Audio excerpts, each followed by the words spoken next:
আমাদের একটা জিনিস বুঝতে হবে, রাজনীতি এবং রাজনীতিবিদ ছাড়া দেশ চলে না। দেশ চালাইতে গেলে রাজনীতিবিদ লাগবে, রাজনীতি লাগবে। কিন্তু এই পর্যন্ত যত রাজনীতিবিদ ক্ষমতায় আছেন, যত নেতা আছেন, কেউ কি তার ওয়াদা পালন করছে? উনার তো কি করে কুরআন শরীফ শপথ নেয়, হয়তো কুরআন শরীফ না নেও, কিন্তু ওইটার তুল্য তারা দেখায়। আজকে আপনি চিন্তা করেন, যে লোকটা যারা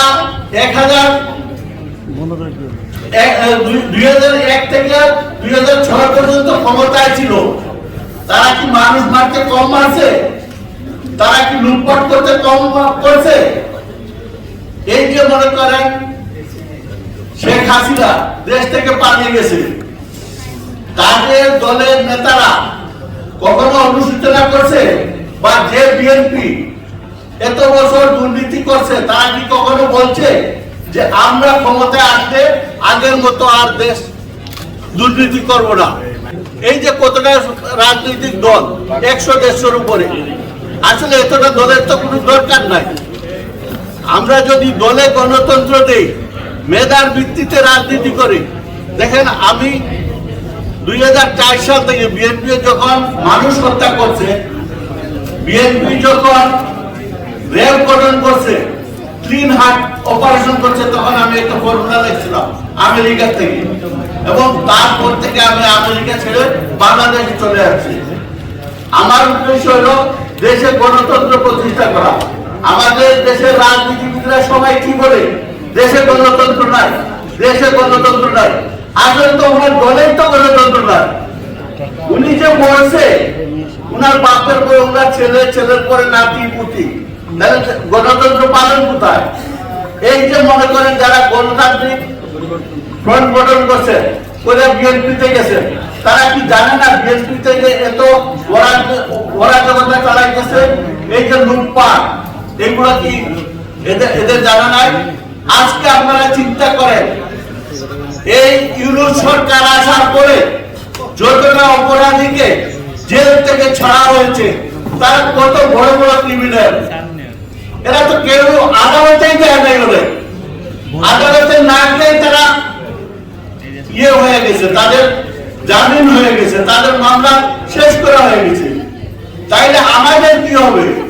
এই যে মনে করেন বড় বড় অনুষ্ঠান গুলো হচ্ছে, এই যে আমার একটা ভাই বলছেন যে চায়না, আমেরিকা, এরা এইসব অর্থ যোগান দেয়, তাদের মতো করে তারা নেতার সৃষ্টি করে। আজকে আমরা ঐক্যবদ্ধ হতে হবে।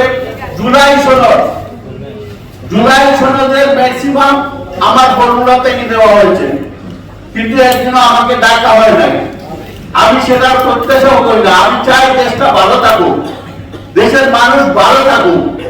আজকে যে ছেলেরা যে জুলাই সনদ দিয়ে রাজপথে কাজ করতেছে, ওদের পিছনে দেখেন ওরা কিভাবে মানে ক্লিকবাজি করতেছে। ওরা একটা প্রতীক চেয়েছিল শাপলা, সেই প্রতীকটা দেয় নাই। এই বেগুন এইটা সেটা মানে যেগুলা নিয়ে মানুষ হাসাহাসি করবে, তাদেরকে ছোট বানাবে।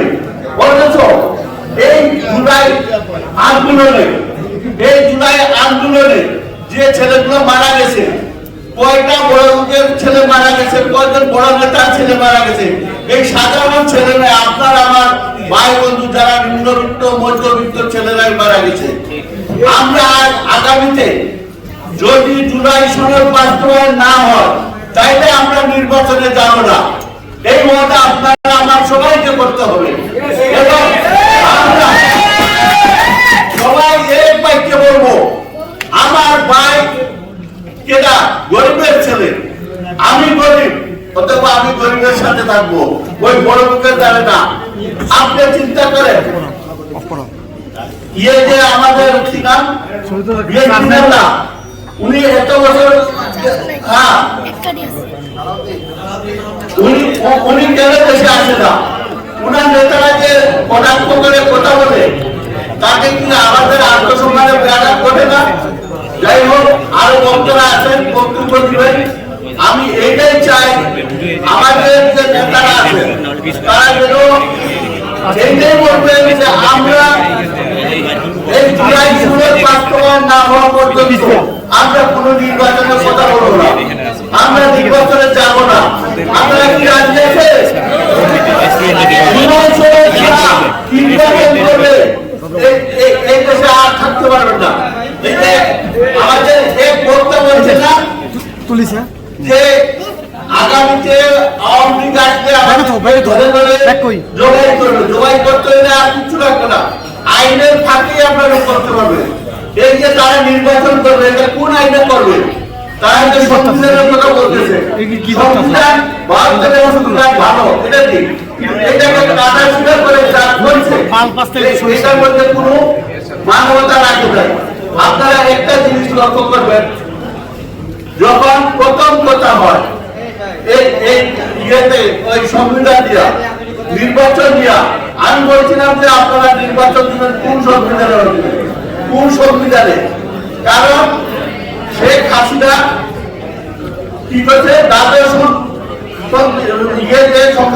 করছে সংবিধানে কি করছে, নির্বাচন দিছে।